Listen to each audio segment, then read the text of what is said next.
वज़ीर आज़म इमरान खान की ज़ेर सदारत वफाकी काबीना का इजलास। 92 न्यूज़ की खबर पर एक्शन। काबीना ने F9 पार्क गिरवी रखने से मुताल्लिक वजारत खजाना की समरी मुस्तरद कर दी। कर्ज के लिए कौमी अमलाक गिरवी न रखने का फैसला। इजलास में सियासी, मुआशी और इक़्तिसादी सूरत हाल पर मुशावरत। ब्रॉडशीट तहकीकाती कमेटी के मेंबरान की तकर्रुरी पर गौर। कमेटी को कमीशन में तब्दील करने का भी इम्कान।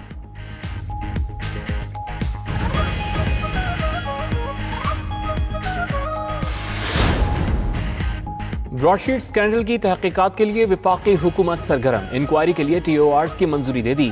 सन 2000 में ब्रॉडशीट और IAC का इंतखाब और मुआहदा कैसे हुआ? 2003 में मुआहदा खत्म करने के मुहर्रिकात क्या थे? स्कैंडल से जुड़े तमाम किरदार सामने लाए जाएंगे। जुर्माने की रकम की अदायगी का अमल और मुज़ाकरातकारों के खिलाफ भी कार्रवाई होगी।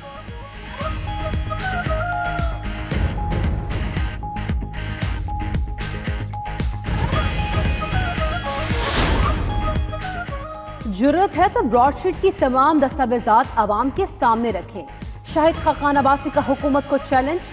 मजीद बोले, ब्रॉडशीट पर बिला तफरीक हिसाब हुआ तो 3 चेयरमैन नैब जेल जाएंगे।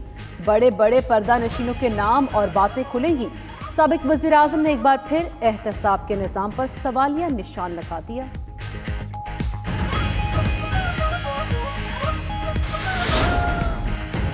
PDM का हुकूमत को टफ टाइम देने का फैसला। मौलाना फजल रहमान और आसिफ जरदारी का हुकूमत मुखालिफ तहरीक तेज करने पर इत्तफाक। उधर PDM ने 5 फरवरी का जलसा रावलपिंडी के बजाय मुजफ्फराबाद में मुंतकिल कर दिया। मरियम नवाज भी शिरकत करेंगी।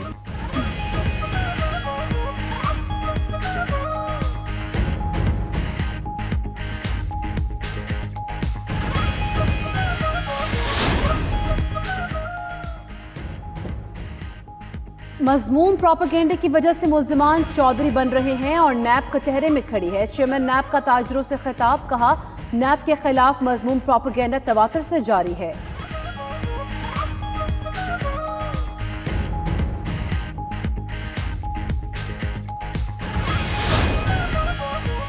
पीपल्स पार्टी के बाद नून लीग ने भी मौलाना फजल रहमान पर अदम एतमाद का इजहार कर दिया। हाफिज हुसैन अहमद के वार। कहा कि मरियम नवाज ने सेनेट इंतखाबात में हिस्सा लेने का फैसला करके PDM के फैसलों की नफी कर दी है। मौलाना फजल रहमान की जेब में कुछ अपनों के इस्तीफे थे।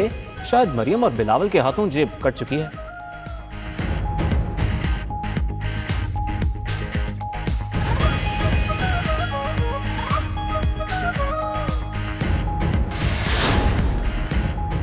तहरीक इंसाफ के खिलाफ ममनुआ फंडिंग की तहकीकात। इलेक्शन कमीशन की स्क्रूटनी कमेटी का इजलास बगैर कार्रवाई मुलतवी। दरख्वास्त गुजार अकबर एस बाबर पेश। तहरीक इंसाफ के वकील ना आए। अकबर एस बाबर का कहना है कि PTI ने स्काउट्स और दीगर दस्तावेजात ताहाल जमा नहीं कराई। स्क्रूटनी कमेटी पर दोबारा अदम एतमाद का इजहार। उधर तहरीक इंसाफ ने JUI की फॉरेन फंडिंग की तहकीकात के लिए भी दरख्वास्त दायर कर दी।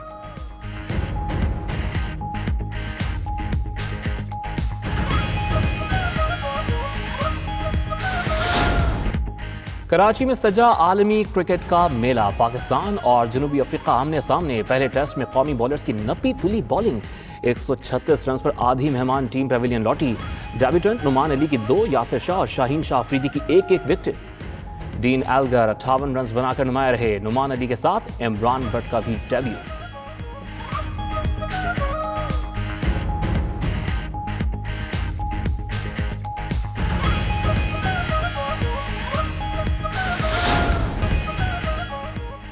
सिंध काबीना के बड़े फैसले। बिल्डिंग अथॉरिटी रूल्स में तरामीम का मुसव्वदा मंजूर। हुक्काम के इख्तियारात में इजाफा। प्रॉपर्टी वैल्यूएशन टेबल की मंजूरी भी दे दी गई। बारिशों से मुतासरा खानदानों के लिए 4 अरब रुपए की मंजूरी। 3 रुकनी कमेटी कायम कर दी गई। जिला थरपारकर में इंसदाद तजावुजात पुलिस स्टेशन के कयाम का फैसला।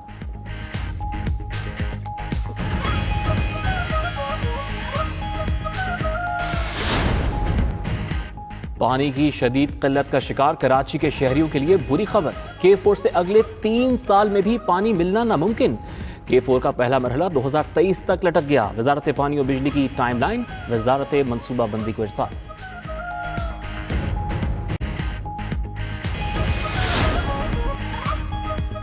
जो बाइडेन को चीन से ताल्लुकात पर कोई जल्दबाजी नहीं। इत्तेहादियों से मुशावरत के बाद राब्ता करेंगे। तर्जुमान व्हाइट हाउस जेन साकी का बयान। मजीद बोली, चीन से मुतालिक उमूर पर डेमोक्रेट्स और रिपब्लिकन नुमाइंदगान मिलकर फैसला करेंगे। उधर साबिक अमरीकी सदर ट्रंप की मुश्किलात में इजाफा, मुआखजे का आर्टिकल सेनेट में पेश। कार्रवाई का आगाज 8 फरवरी से होगा।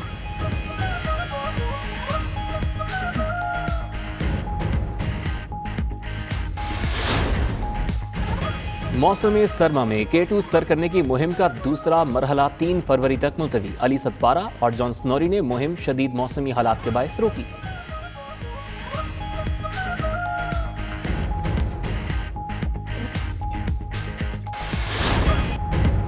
और टॉटनहैम ने FA कप में 5वें राउंड में जगह बना ली। चौथे राउंड में वायकॉम को 1 के मुकाबले में 4 गोल से शिकस्त। फातिह टीम की जानिब से टैंगो नॉर्म डबल ने 2 गोल स्कोर किए।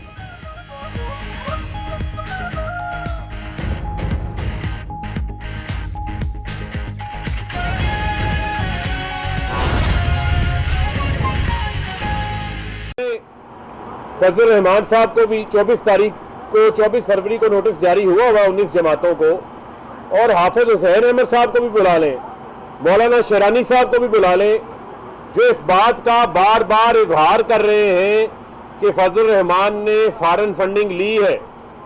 और ये वो शख्स है जो फॉरेन फंडिंग का इल्ज़ाम PTI के ऊपर लगा रहा था, लेकिन इनकी अपनी पार्टी के लोगों ने फजल रहमान की फॉरेन फंडिंग का जो है वो भांडा फोड़ दिया है। और अब वो जराए भी सामने आ जाएंगे जिन जरायों से फजल रहमान ने DI खान के अंदर, चक शहजाद के अंदर और मुल्क गिर जो जायदादें बनाई हुई हैं वो लगता है उसी फॉरेन फंडिंग से बनी है। और ये भी समझ आ जाएगा कि जो लॉन्ग मार्चेस हुकूमत के अदम इस्तेकाम के लिए किए गए, उसका खर्चा भी सामने आ जाएगा कि वो किस मुल्क ने जो है वो उठाया है। अब तो इनके नाम जो है वो खुल के सामने आ गए।